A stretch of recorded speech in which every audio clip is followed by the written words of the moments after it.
What's going on, everyone? My name is Boyd. Jumping into game number 2, spawning in the bottom of the map, playing as set in the red colour is DOD's Madja, spawning at the top of the map in the blue colour, playing Zeus is the Mr.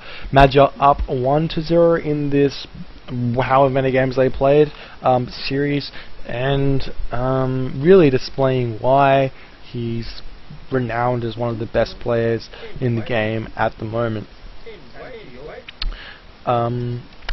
Yes, that last game he just displayed some awesome micro, some awesome economic skills.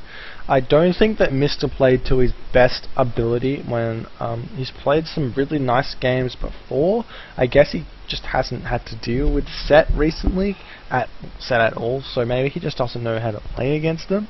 But yeah, he was making some interesting decisions which I personally didn't agree with, and we'll see if we can fix that up in this game. We can see that, in fact, Mr. is actually putting a lot of villagers over onto this granary. He hasn't grabbed hunting dogs yet. So Mr. going for the same strategy again. He's really not liking the way these maps work. I guess he's trying to do this strategy because he wants that early map control and to prevent Miss Madja from getting the map control with all of the animals. So he wants to get those early centaur out. He's throwing that one villager on wood just to get whatever he needs for it to throw up the that's what he's doing. He's putting the one villager on wood to get 50 wood so he can build a storehouse here so he can get 50 gold and then get the hand axe. So Mr. doing exactly the same thing in the second game. Whenever I want to just talk quickly about metagaming and how you play a best of X series. There's two ways to play it. Well, there's not two ways to play it, but there's two ways that I agree with which you can play it. There's obviously different ways you can do it. However, there's one way is to have a solid strategy which works no matter what your opponent does. And you just keep on doing that, and doing that, and doing that, and just beat your opponent based on pure skill and decision making in game. A really nice example of this play would be some Koreans who play StarCraft 2. Boxer, for example, when he played Terran, would do the same thing over and over again. Stefano, when he played Zerg against Protoss, would do the same thing over and over again, because it just worked against everything. In Age of Mythology, though, there's so many variables and you can do so much stuff, but everything still is relatively good against everything because it's fairly well balanced in terms of strategic choice. You can do whatever you want and get away with it, basically. But what happens though is you can get into this thing where you just do the same thing over and over again, and people work it out, people understand what you're doing, and then start doing really small things which give them an advantage over you because they know what you're going to be doing. So what you can do to stop that is you can start developing your game into several different strategies, and you do them all in different circumstances with different reasons behind why you're choosing to do them, and going from there. You can actually see that I completely lied, and Mr. is not doing the same strategy at all. He's in fact doing some sort of Athena aggression, and I'm really excited. This strategy could be either amazing or incredibly dumb. I'm gonna say it's not. I can't say it. I haven't seen the game, but what I can say is he's not going to have that much wood when he advances. He's only going to be able to produce one military building, and he's going to have to wait for the next one, and he's going to have to wait, and he's going to have to wait, and it's just going to be a little bit of a nightmare in terms of getting his economy rolling.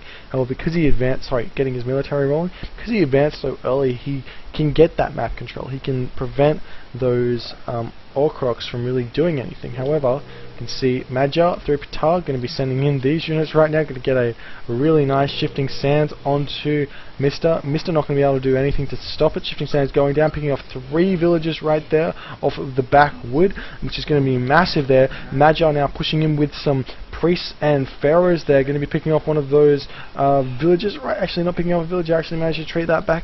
Oh, now going to try and micro off that priest, going to retreat that priest. However, one villager did manage to get picked off there. Orkrok picked off, the Minotaur going to be retreating now, and the villagers are going to have to go back to hunting as the pharaoh, priest, and priest are going to be retreating out of there unscathed. They're going to be finally going to get away from that. They're going to get back to the base, hill up, and that was a really nice move by Magi right there, shifting the villagers on wood to prevent any anything happening there, any crazy military buildings getting produced there, and all that other junk. And this Jason going to get picked off as well. This is not looking good for Mr. at all. Barracks getting thrown up now for Magi. He's thinking, I want to get this game finished. I'm going to start producing spearmen. I believe he has seen that's a stable there, so he knows what he's up against. Mr. gonna be producing a bunch of cavalry right now. He's not gonna have much else to do. His economy is a little bit in shambles. He hasn't got hand axe, he hasn't got pickaxe. Oh, he has got pickaxe. He hasn't got hunting dog, so he's gonna be gathering food a little bit slower.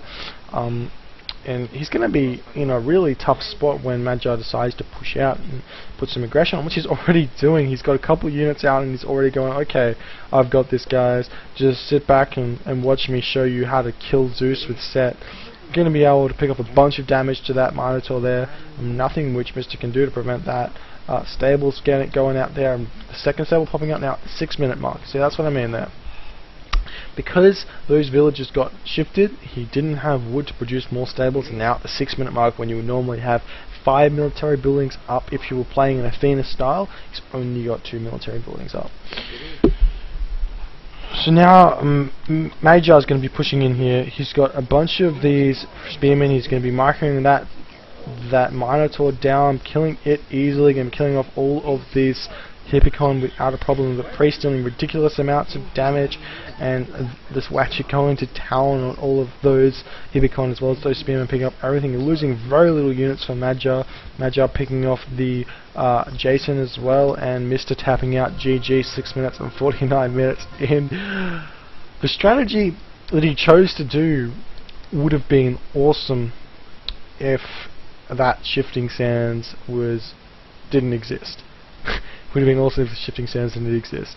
But because the shifting sands exist, Magi can just come in, shift 3 villagers, bam, into his base. They're all dead. Now Mr. is even further behind with a non-economic build. His rush is being thwarted, cannot do anything. So thanks for watching, guys. We'll go into game number 3 as right now. Why not?